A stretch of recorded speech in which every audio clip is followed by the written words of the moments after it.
March 17, 1941. 0337 hours. The North Atlantic, 40 miles northeast of Ireland. 300 pounds of TNT detonate 200 feet beneath the black surface. The shockwave rips through freezing water at 5,000 feet per second. A white column of ocean erupts skyward, and somewhere in the darkness below, the pressure hull of U-99 buckles like crushed aluminum. Oil spreads across the waves. Debris surfaces. Then, incredibly, impossibly, the submarine herself breaks through at a steep angle, water cascading off her conning tower, crew scrambling topside with hands raised in surrender.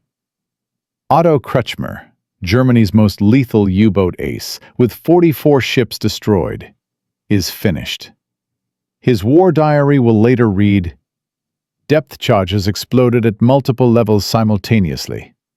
British tactics unlike anything encountered before." What the German commander doesn't know, what even most of the Royal Navy doesn't know, is that this kill was achieved using a method explicitly forbidden by the Admiralty for the past 2 years. A method invented by a frustrated lieutenant commander who filled notebooks with calculations in his cabin while admirals dismissed him as a troublemaker. A method so simple, so obvious, that its rejection nearly cost Britain the war.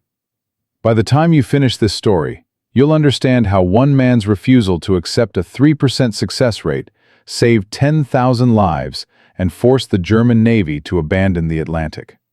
But first, we need to understand just how badly Britain was losing. September 3, 1939. The day war was declared, German submarine U-30 torpedoed the passenger liner Athenia, killing 117 civilians. It was the opening shot of what Winston Churchill would call the only thing that ever really frightened me during the war. The statistics paint a portrait of Britain dying by degrees. In 1940 alone, U-boats sent 471 Allied vessels to the ocean floor. That's 2.5 million tons of shipping. Food, fuel, ammunition, steel. Every month, submarines destroyed merchant ships faster than British shipyards could build replacements. The mathematics were brutal and simple. At this rate, Britain would starve by Christmas 1941. The Royal Navy's response seemed logical. Depth charges. Barrels packed with 300 pounds of TNT, rolled off the stern of destroyers, preset to explode at specific depths. The theory was elegant. Sonar operators aboard destroyers would detect the submarine. The warship would accelerate to high speed, pass overhead, then roll depth charges off the stern, each one preset to explode at the submarine's estimated depth. But theory collided catastrophically with Atlantic reality. The official kill rate, 3%. 3 out of every 100 attacks resulted in a confirmed U-boat sinking.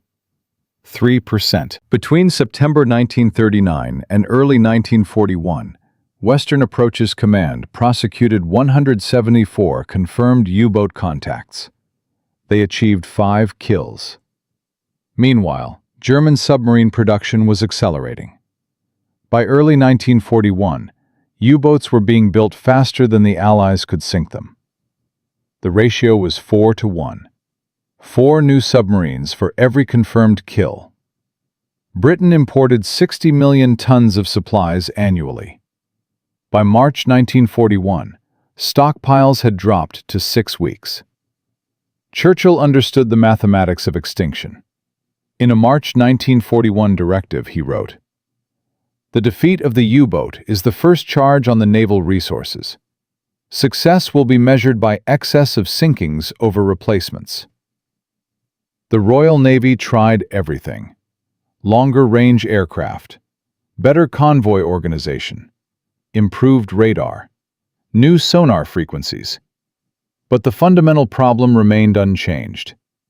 When a warship detected a U-boat and began its attack, the kill rate stayed locked at 3%.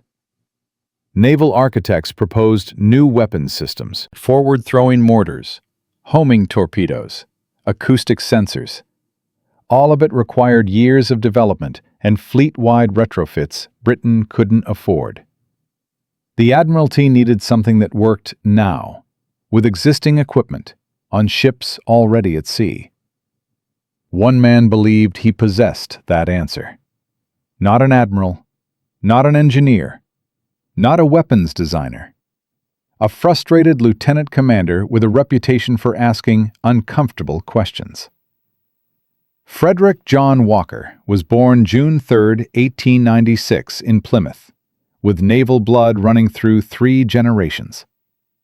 He joined the Royal Navy at 13, served on cruisers in World War I, earned his command at 33. By every measure, he should have been an admiral by 1940. Instead, he was a frustrated lieutenant commander aboard HMS Stork. Not a front-line posting, not a career-advancing role. The problem wasn't incompetence. Walker's seamanship was exceptional. His tactical mind was sharp. The problem was his refusal to accept established doctrine without examination. In 1937, serving aboard HMS Shropshire, he submitted a 40-page analysis of convoy protection methods that contradicted Admiralty policy. The response was polite and devastating. Lieutenant Commander Walker's observations are noted, but exceed his current scope of responsibility. No action required. Translation: shut up and follow orders. By September 1939, while his contemporaries received promotions to cruiser commands, Walker escorted convoys and watched U-boats escape. But Walker did something unusual for a frustrated officer. He studied his failures. After each unsuccessful depth charge attack, he interviewed sonar operators, measured time delays, calculated probable submarine positions. He collected attack reports from other destroyers, not just the rare successes, but the constant failures. Within 6 months, his cabin contained notebooks filled with data, sketches, mathematical models. The pattern emerged slowly, then undeniably. December 1940, North Atlantic. HMS Volunteer attacks a U-boat contact, releases 10 depth charges. No result. Walker reviews the track chart that night. The sonar operator lost contact 400 yards before weapon release. Standard procedure called for maintaining course and speed. But the U-boat didn't maintain course. It turned 90 degrees and dove deep the instant it detected the destroyer's approach. Walker did the mathematics. A Type 7 U-boat traveling at 6 knots submerged, executing a 90-degree turn, covers 200 yards in exactly 30 seconds. That's precisely the blind time between sonar loss and depth charge release. The standard diamond pattern covered a circle 150 feet in diameter. The actual probability of a U-boat remaining in that circle after evasive maneuvers, less than 10%. But it was the depth settings that revealed the real problem. Standard doctrine specified 150 and 300 feet. These depths were calculated for World War I submarines designed to operate at maximum depths of 200 feet. Type 7 U-boats could dive to 750 feet. More critically, upon detecting a destroyer, they executed crash dives at 45-degree angles. Maximum crash dive speed, 280 feet per minute. Time from periscope depth to 150 feet, 32 seconds. Exactly the delay between sonar loss and weapon release. Walker realized the submarines weren't at 150 feet when the charges exploded. They were at 75 feet, still diving through the shallow zone the Navy assumed was cleared. The solution seemed obvious. Set 40% of charges to 50 feet, 40% to 100 feet, 20% to 200 feet. Create a vertical barrier through the dive path. January 1941. Walker submitted his proposal to Western Approaches Command. The response came back within 48 hours, stamped in red ink. Rejected. Proposed modifications violate established anti-submarine warfare doctrine. Request denied. Walker appealed. Denied again. He revised the proposal, adding calculations, probability models, estimated kill rate improvements. Third denial. No further submissions on this matter will be entertained. What Walker didn't know was that his rejected proposal had reached Commander Gilbert Roberts, who ran the Western Approaches Tactical Unit, Britain's secret wargaming laboratory. Roberts read Walker's numbers 3 times. The official Admiralty position was clear. Doctrine exists for a reason. Individual commanders cannot implement tactical variations without central approval. But Roberts saw something else. He set up a test. Over the next week, his unit ran 47 simulated attacks using standard doctrine versus Walker's modification. Standard method, 4% kill rate. Walker's method, 11% kill rate. Roberts took the results to Admiral Sir Percy Noble, Commander-in-Chief of Western Approaches. Noble's response was immediate. If this works, why isn't Walker implementing it? Because, sir, the Admiralty forbade him to. Noble stared at the test results, showing they could triple their kill rate at minimum. What happened next violated every principle of naval hierarchy. On February 28, 1941, Noble issued a private memorandum directly to escort group commanders. Commanding officers are authorized to develop and implement tactical variations at their discretion, without requiring prior Admiralty approval. It was a bureaucratic end run, giving captains permission to ignore the rules without officially changing the rules. Walker received the memorandum on March 3, 1941. He immediately began his first test. March 8, 1941.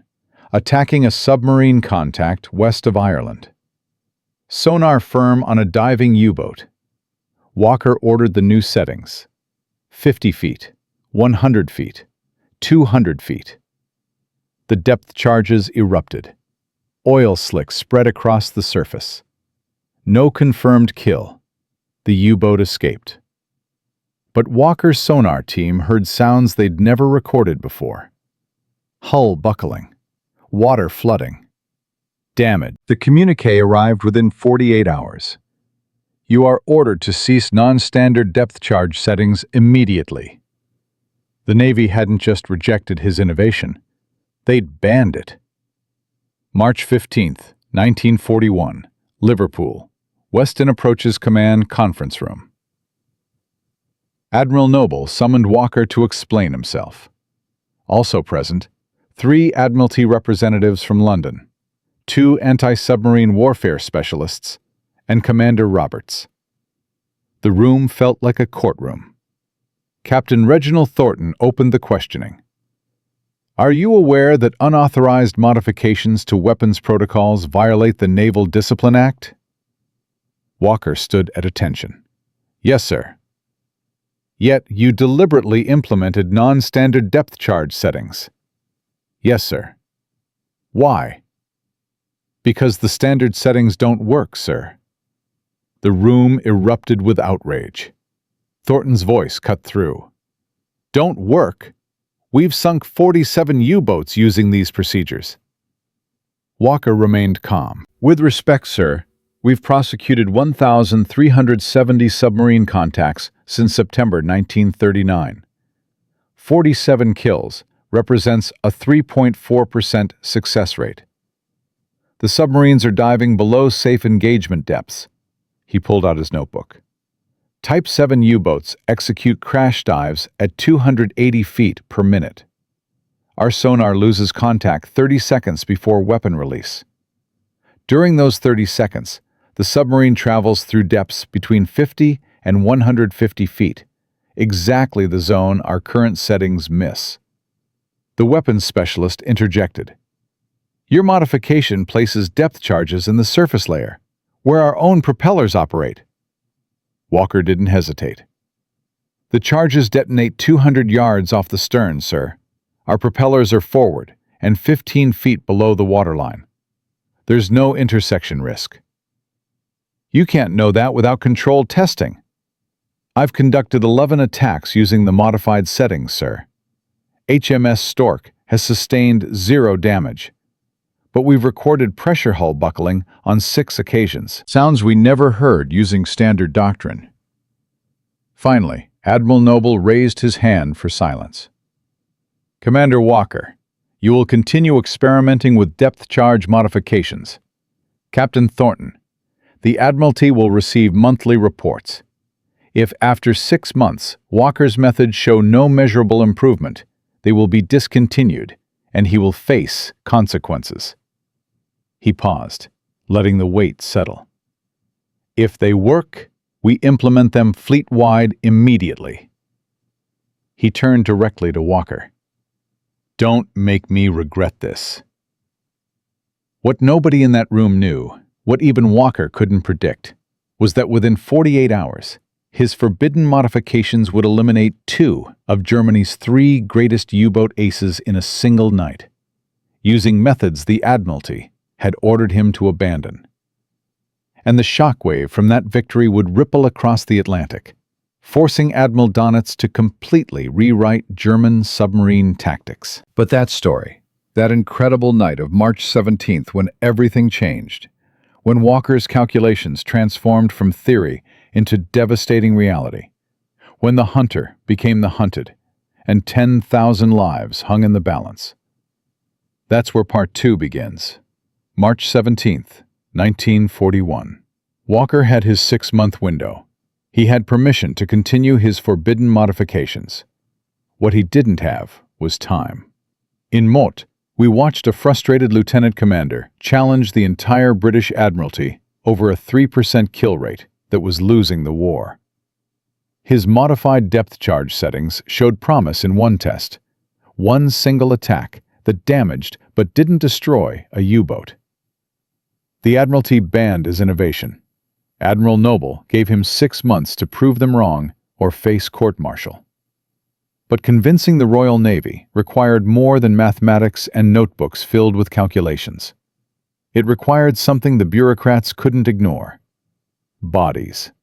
German bodies. U-boat wreckage spread across the Atlantic, and the statistics that would make admirals in London choke on their morning tea. The problem? Walker's 6-month trial period had barely begun. He conducted exactly 1 modified attack with partial success. Meanwhile, U-boats were sinking merchant ships at a rate of 40 per month. Britain's food stockpiles dropped below 5 weeks. And in Berlin, Admiral Karl Donitz was deploying his 3 greatest submarine aces to the western approaches, with orders to strangle the convoy routes completely. This is when everything got worse before it got better. The enemy wasn't just the Germans anymore. Captain Reginald Thornton returned to London after that heated meeting, and immediately began building his case against Walker. Thornton represented everything Walker despised about the peacetime Navy. A man who rose through political connections rather than combat effectiveness, who valued regulation over results, who saw innovation as insubordination. On March 10, 1941, Thornton submitted a formal complaint to the First Sea Lord. The document was devastating. Lieutenant Commander Walker's unauthorized weapons modifications represent a dangerous precedent. If individual commanders are permitted to override established doctrine based on personal theories, operational cohesion becomes impossible. Furthermore, Walker's confrontational behavior in the March 15th conference demonstrated contempt for senior authority. I recommend immediate reassignment to shore duty, pending full Admiralty review of his conduct. Shore duty. In naval terms, career death. Thornton wasn't just trying to stop Walker's modifications. He was trying to destroy Walker himself. The complaint landed on Admiral Noble's desk on March 12th with a note. Action required within 72 hours. Noble faced an impossible choice: support Walker and risk his own position by defying the Admiralty's weapons division, or sacrifice one stubborn lieutenant commander to preserve institutional harmony. For 3 days, Walker knew nothing about the threat. He was at sea, hunting U-boats with HMS Walker and the 36th Escort Group, protecting convoy HX-112, eastbound from Halifax. 41 merchant ships carrying fuel, ammunition, food. Standard patrol. Standard doctrine. Except Walker wasn't using standard doctrine anymore. Every depth charge attack now used his modified settings: 50 feet, 100 feet, 200 feet, creating vertical barriers through the crash dive zone. The other destroyer captains watched with a mixture of curiosity and skepticism. Some whispered that Walker was gambling with their careers too. If his modifications caused a catastrophic failure, damaged a friendly ship, or killed sailors through reckless experimentation, everyone in the escort group would face questions. The tension aboard HMS Walker was thick enough to cut. Walker's own officers questioned him privately. "Sir, if the Admiralty has banned these settings, are we not risking court-martial?" Walker's response was always the same: "I have Admiral Noble's authorization. That's sufficient." But was it? The answer came at 03:37 hours, March 17, 1941, when everything changed. HMS Vanoc detected a U-boat shadowing the convoy. "Contact firm, range 2,000 yards, diving fast." Walker made a decision that would either validate his entire theory or end his career in disgrace. He radioed Commander Donald McIntyre aboard HMS Walker. "Vanoc will maintain slow-speed sonar tracking. Walker will execute a tack run with modified depth charge settings. Continuous position updates via radio." This was the coordinated attack Walker had proposed in January 1940 and had been rejected 3 times. 2 ships working together instead of individual attacks. 1 tracking, 1 killing. McIntyre hesitated for exactly 5 seconds, then responded, "Understood. Vanoc tracking, Walker attacking. God help us both." The attack sequence unfolded with mechanical precision. Vanoc circled at low speed, maintaining continuous sonar contact, radioing position corrections every 15 seconds. HMS Walker accelerated to attack speed, adjusting course based on real-time updates instead of blind estimates. At 300 yards, Walker released the first pattern. 6 depth charges set to 50 feet, 100 feet, 200 feet. The ocean erupted. Not the usual white geysers. This time the water turned black with oil. Debris surfaced: wood fragments, clothing, personal effects. Then, incredibly, impossibly, the submarine herself broke through the surface at a steep angle, water cascading off her conning tower like a breaching whale. U-99. Otto Kretschmer's command. 44 ships destroyed. Germany's highest-scoring ace. Finished.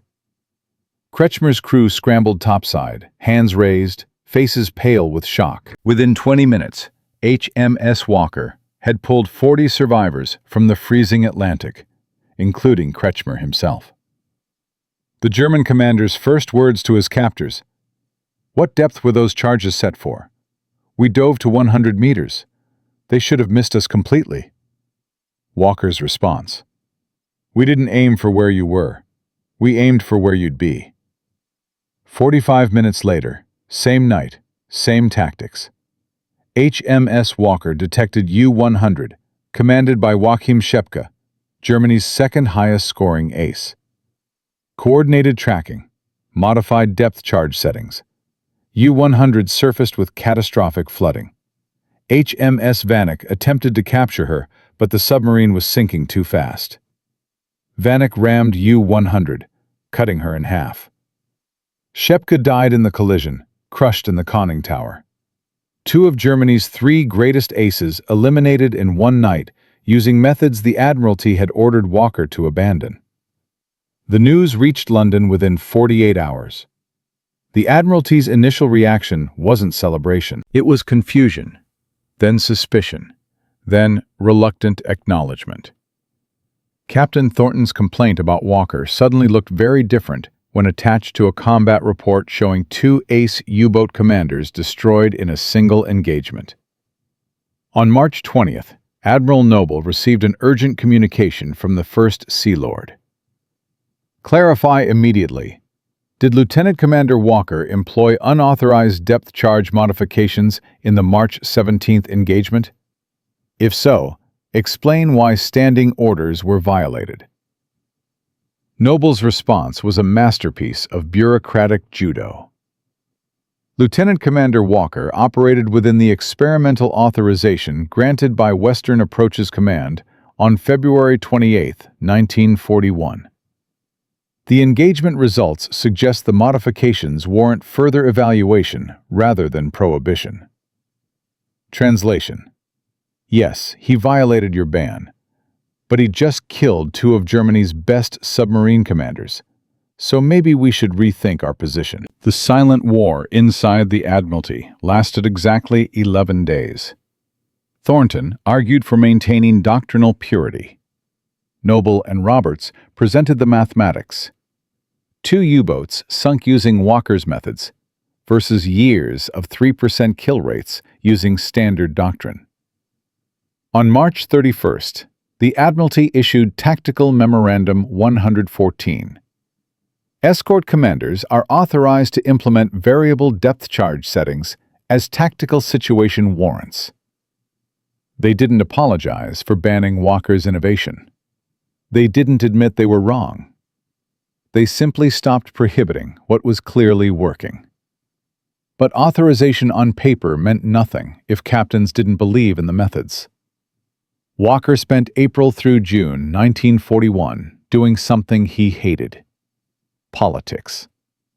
He traveled between escort groups, demonstrating his tactics, answering skeptical questions from commanders who'd spent 20 years following standard doctrine. At Greenock Naval Base, a destroyer captain challenged him directly.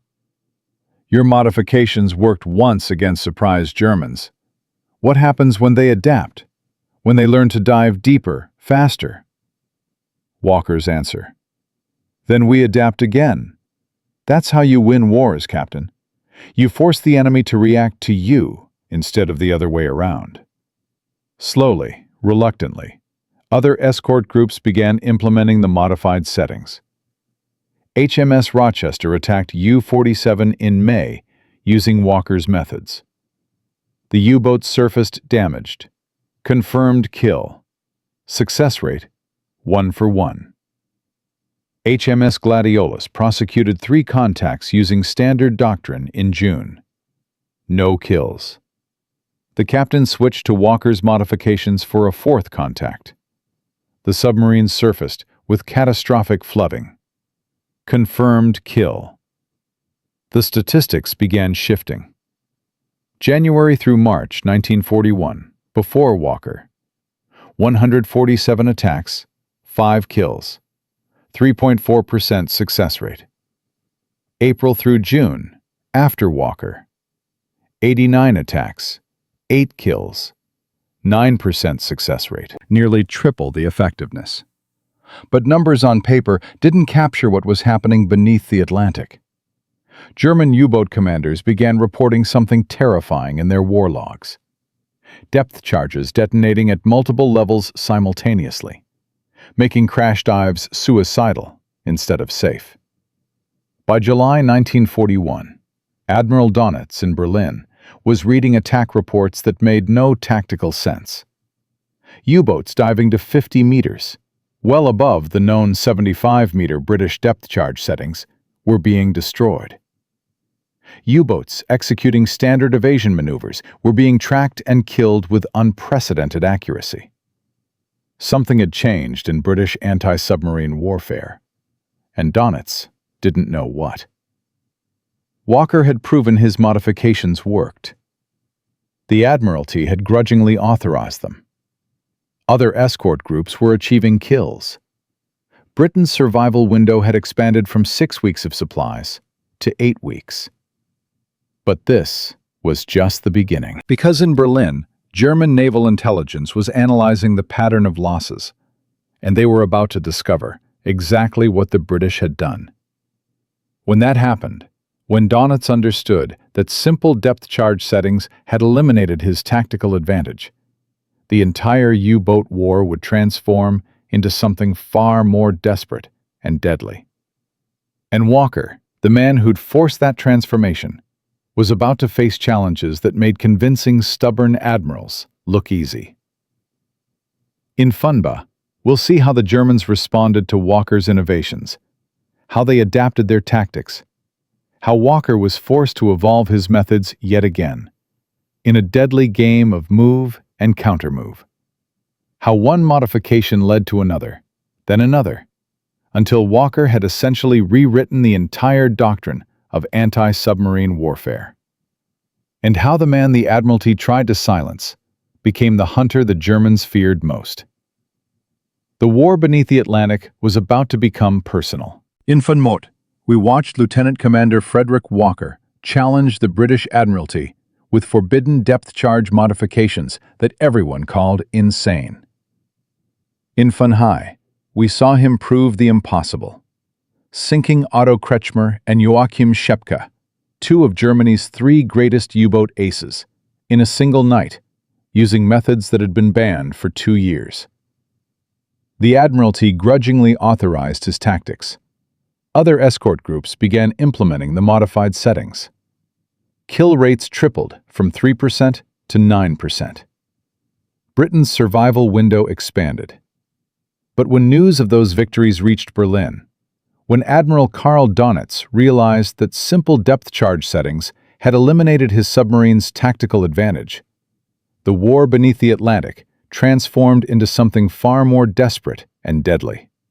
The question was no longer, will Walker's modifications work?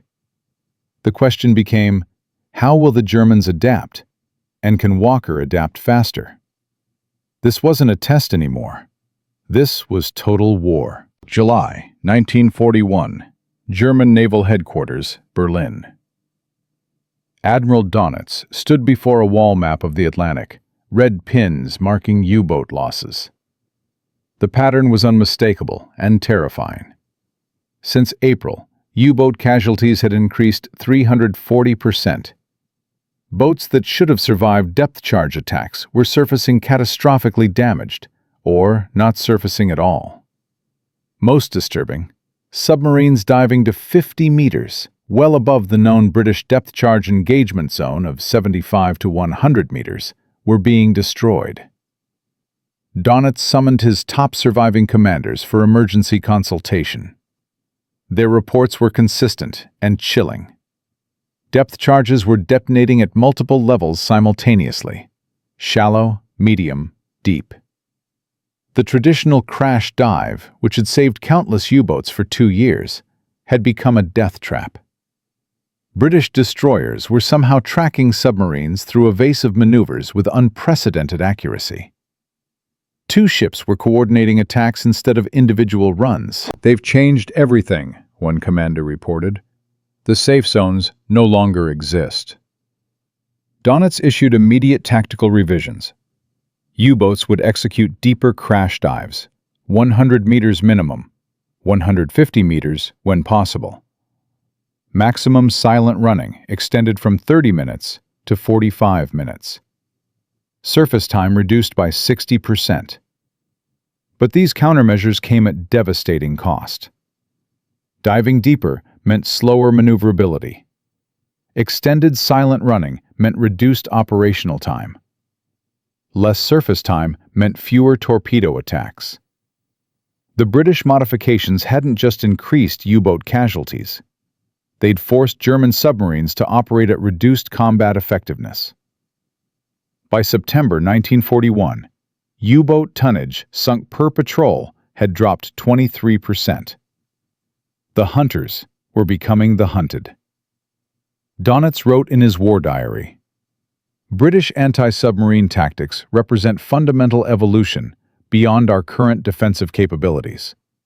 Strategic reassessment required. But reassessment took time. Germany didn't have. Back in Britain, Walker's success created unexpected problems. As escort groups fleet-wide adopted his modifications, demand for variable depth charges exceeded production capacity. Standard depth charges were manufactured with fixed settings. Converting them to variable settings required specialized tools, trained technicians, and time. By August 1941, Western Approach's command faced a logistics nightmare. 60% of escort destroyers requesting Walker's modifications, but only 30% of depth charge inventory converted to variable settings. Ships sailed with mixed loadouts, some charges modified, some standard. Attack effectiveness became inconsistent. Some captains, frustrated with partial implementation, reverted to old doctrine entirely. Walker's innovation was being diluted by the very success that had validated it. Worse, accidents started happening. HMS Veteran, attacking a U-boat contact off Iceland, released depth charges with incorrect depth settings. The charges detonated at 25 feet instead of 50 feet, close enough that the destroyer's own stern sustained minor damage from the shockwave. No casualties, but the incident gave ammunition to Walker's critics. Captain Thornton, still bitter about being overruled, circulated a memo. Walker's modifications, when improperly implemented, create risks to attacking vessels. This incident validates concerns regarding unauthorized tactical variations. The whispers started. Was Walker's method too dangerous for widespread use? Had the March victories been luck rather than skill? Walker himself was exhausted.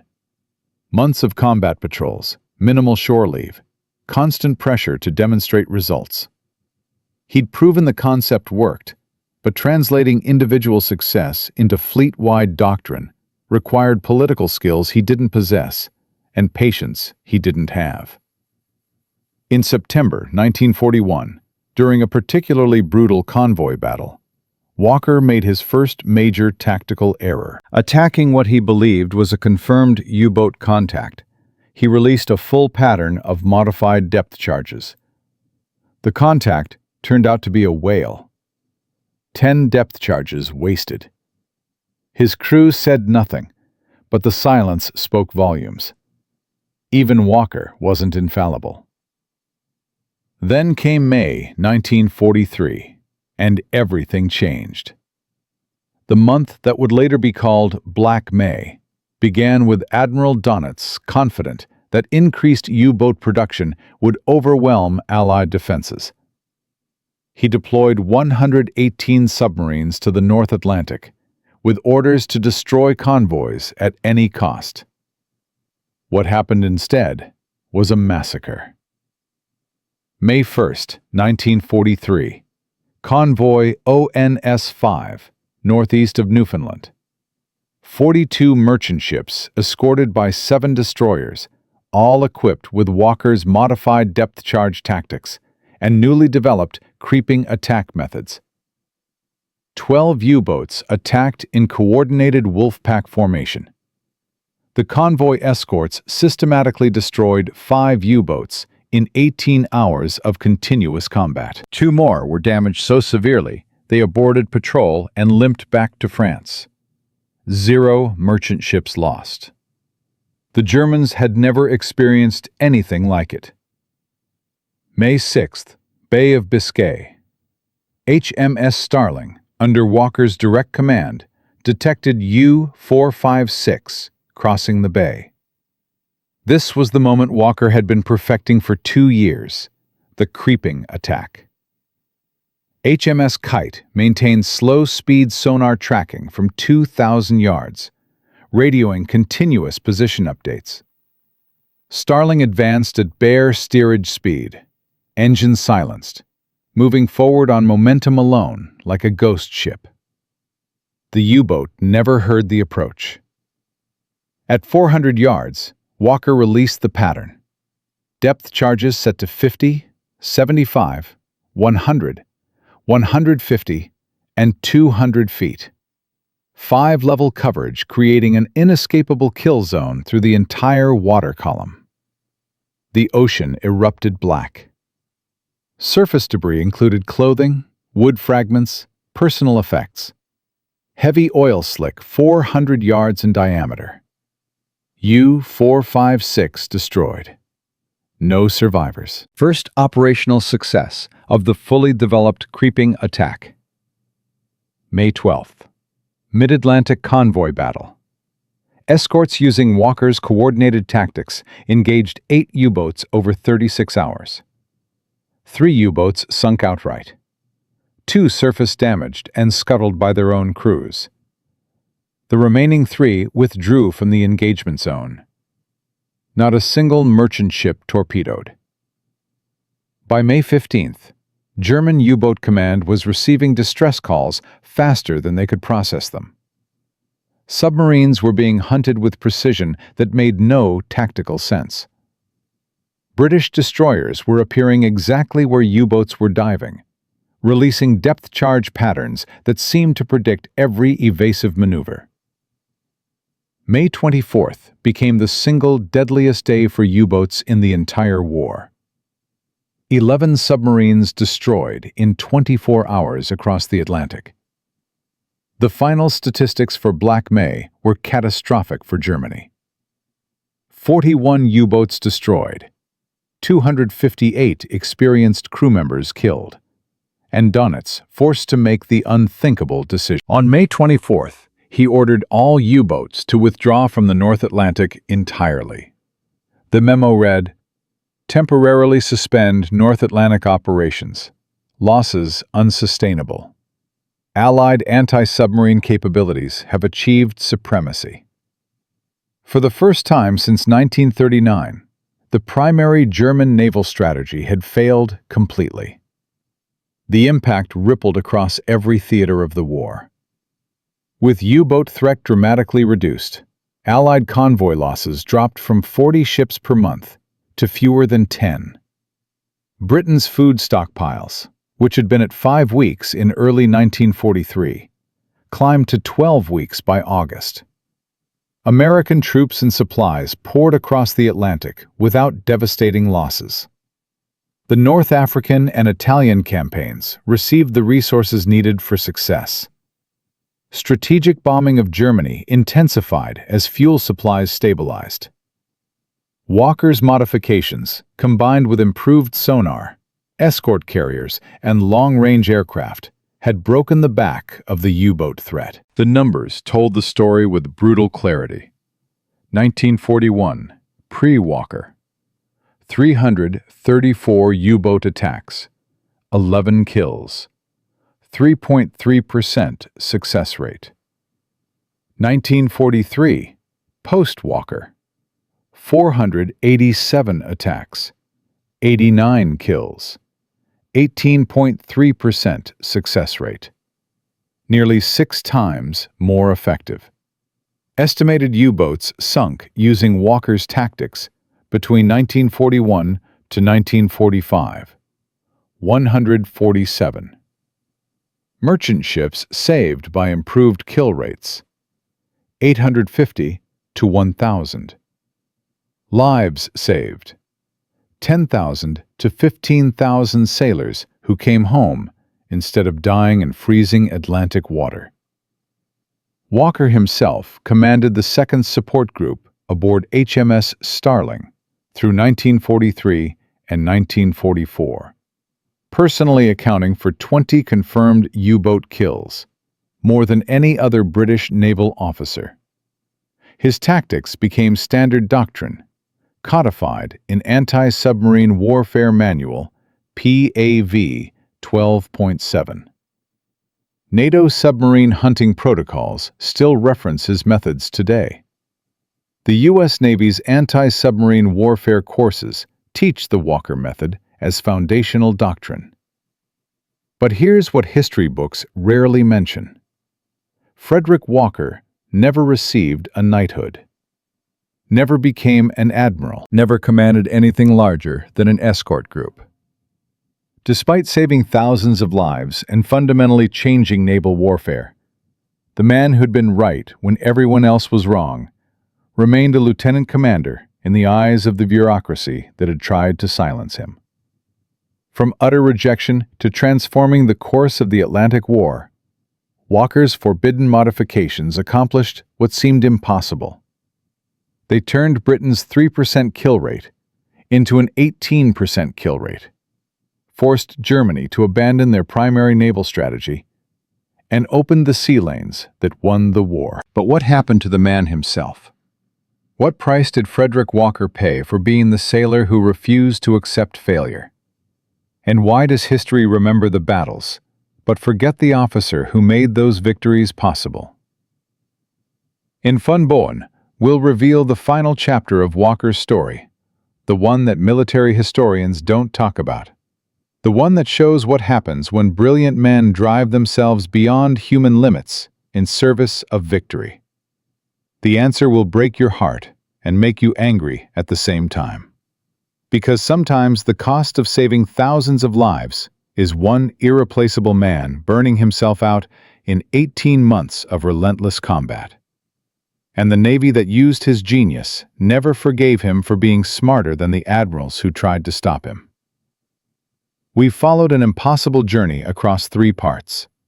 A frustrated lieutenant commander, with notebooks full of forbidden calculations, challenged the entire British Admiralty over a 3% kill rate that was losing the war. He proved his modifications worked by sinking Otto Kretschmer and Joachim Schepke in one night. He survived bureaucratic warfare and transformed Atlantic combat, forcing Admiral Donitz to withdraw all U-boats from the North Atlantic in May 1943. His tactics increased kill rates from 3% to 18%, saved up to 15,000 lives, and fundamentally changed naval warfare forever. But we left you with a question. What happened to the man himself? What price did Frederick Walker pay for being right when everyone else was wrong? The answer isn't what you expect. Because sometimes the cost of saving thousands is one irreplaceable man burning out in service of victory. This is the chapter military historians don't talk about, the one that will make you angry and heartbroken at the same time. July 9th, 1944, Liverpool Naval Hospital. Captain Frederick John Walker, 48 years old, dies of cerebral thrombosis. Medical terminology for what the doctors really meant: exhaustion-induced stroke. He'd spent 18 months at sea with minimal rest, driving himself relentlessly through every patrol, every hunt, every kill, as if he was personally fighting every U-boat in the Atlantic. His body simply gave out. Walker never saw VE Day, never witnessed Germany's final surrender, never learned the full scope of how his modifications changed the war. He died 11 months before victory, collapsing from the weight of his own obsession with perfection. His crew would later say he seemed possessed during those final months. He'd reduced sleep to 4 hours per night. He personally reviewed every sonar tape, every attack report, constantly refining tactics, even after they'd become standard fleet doctrine. During convoy battles, he'd remain on the bridge for 36 hours straight, refusing relief, refusing rest, refusing to trust anyone else with decisions he believed only he could make correctly. The warning signs appeared months before his death. Headaches, exhaustion. Fellow officers urged him to take shore leave. Admiral Noble ordered him to rest. Walker refused every time with the same response. There are still U-boats out there. While they're hunting our convoys, I'm hunting them. At his funeral, his crew carried the casket through Liverpool streets, lined with thousands of civilians and sailors. Prime Minister Winston Churchill sent a telegram that became Walker's epitaph. Captain Walker was one of the outstanding commanders in the Battle of the Atlantic. His record of U-boats destroyed is unequaled. The Royal Navy has lost one of its most brilliant officers. But here's what enrages historians who study Walker's story. Despite saving thousands of lives, despite 20 confirmed U-boat kills, despite fundamentally revolutionizing anti-submarine warfare, Frederick Walker never received a knighthood, never became an admiral, never commanded anything larger than an escort group. The Admiralty used his methods fleet-wide, but never quite forgave him for being right when they were wrong, for challenging doctrine, for proving that lower-ranking officers sometimes see truths that high command cannot. Captain Reginald Thornton, the man who tried to destroy Walker's career in 1941, retired as a Rear Admiral in 1946 with full honors.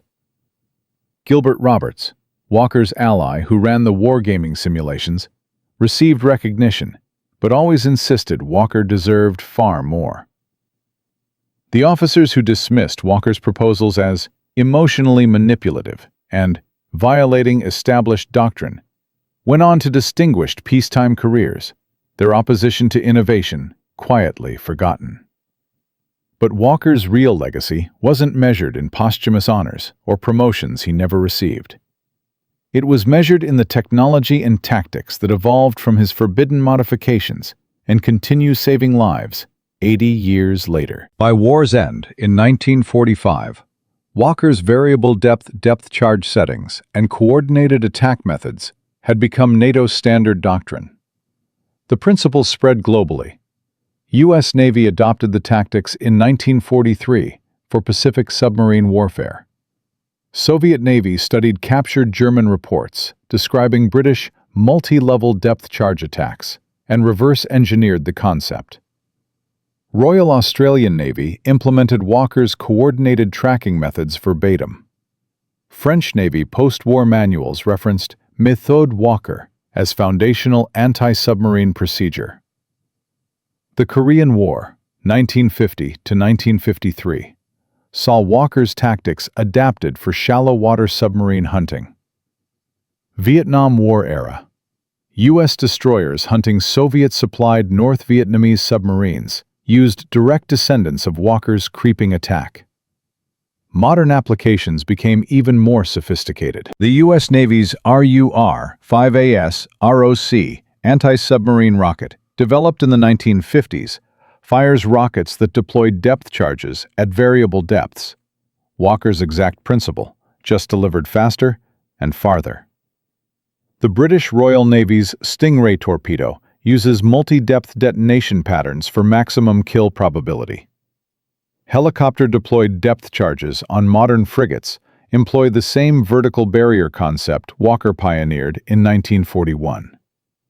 Naval War College at Newport, Rhode Island, teaches the Walker method in every anti-submarine warfare course. NATO submarine hunting protocols explicitly reference his coordinated tracking and multi-depth engagement tactics. When the Royal Navy trains new escort commanders, they study Walker's combat logs from HMS Starling as primary instructional texts. The total impact statistics are staggering. Estimated U-boats sunk using Walker's tactics, 1941 to 1945, 147. Merchant ships saved by improved kill rates, 850 to 1,000. Allied sailors who came home instead of drowning in the Atlantic, 10,000 to 15,000 lives.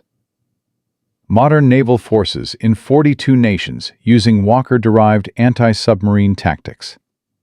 Every NATO member, plus Japan, South Korea, Australia, New Zealand, and numerous other allied navies. Years Walker's tactical innovations have remained relevant. 83 years and counting. His modifications even influenced civilian maritime safety.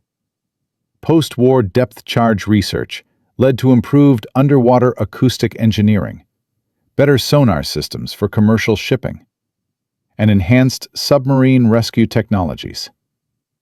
The principles of coordinated tracking and multi-depth engagement translated into peacetime applications: underwater construction, submarine cable laying, deep-sea rescue operations. But the lesson of Walker's story extends far beyond naval tactics and technical specifications. This is a story about innovation versus bureaucracy, about courage versus convention, about individuals who refuse to accept failure when everyone else has resigned themselves to it. Walker's experience reveals why institutions resist innovation. Established doctrine represents institutional investment. Admitting failure means admitting wasted resources. And accepting outsider ideas threatens internal hierarchies. The same dynamics appear in modern corporations resisting disruptive technologies, in government agencies dismissing unconventional solutions, in academic institutions rejecting paradigm-shifting research. History repeatedly shows that breakthrough innovations come from unexpected sources. Walker wasn't a weapons designer or naval architect. He was a frustrated destroyer captain with notebooks and determination. The Wright brothers were bicycle mechanics, not aeronautical engineers. Alexander Fleming discovered penicillin by accident, and medical establishment initially dismissed it. Grace Hopper invented computer programming languages, while Navy leadership considered computers expensive calculators. Military history specifically contains dozens of crazy ideas that changed warfare. Billy Mitchell proved air power could sink battleships, despite being court-martialed for insubordination. John Boyd developed energy maneuverability theory, revolutionizing fighter tactics, while the Pentagon tried to silence him. Israeli tank commanders invented reactive armor, despite generals calling it impossible physics. Each story follows the same pattern.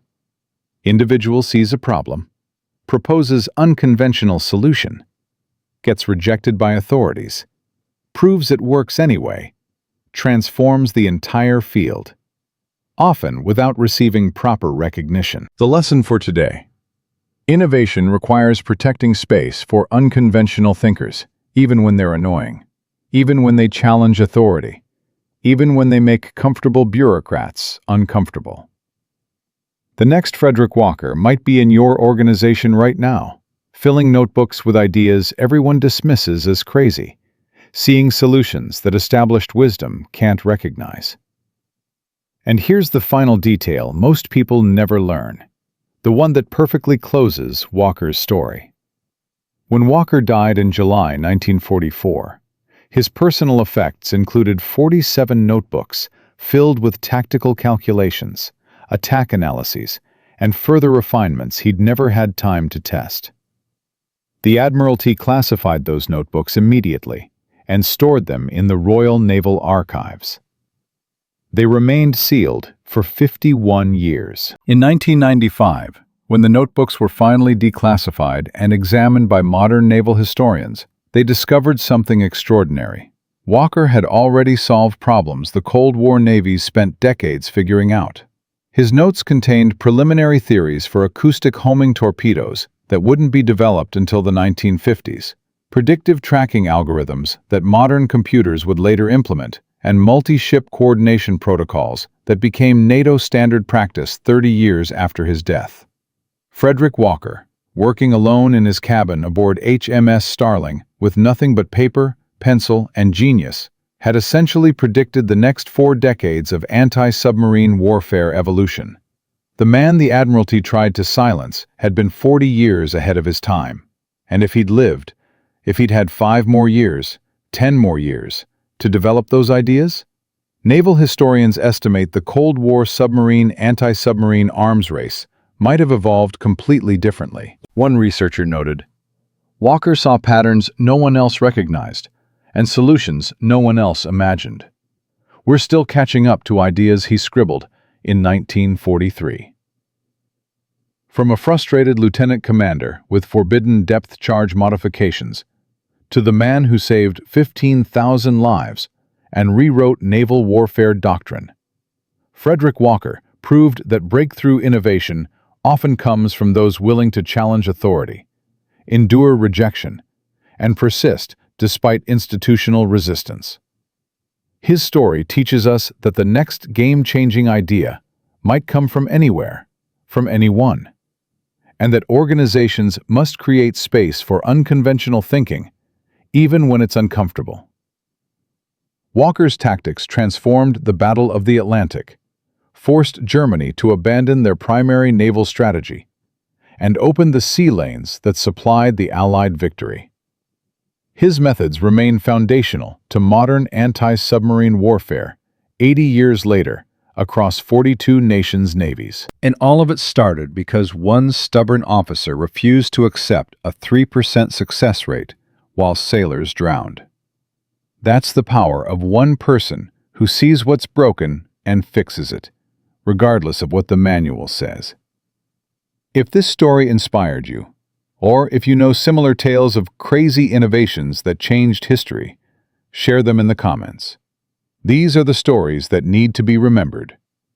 Subscribe to discover more untold histories of ordinary people who did extraordinary things. Because Frederick Walker's legacy isn't just about depth charges or U-boats. It's about the courage to be right when everyone else says you're wrong, and the determination to save lives even when the system tries to stop you. His gravestone in Liverpool carries an inscription chosen by his crew, 7 words that say everything. Captain F. J. Walker. He was the best of us.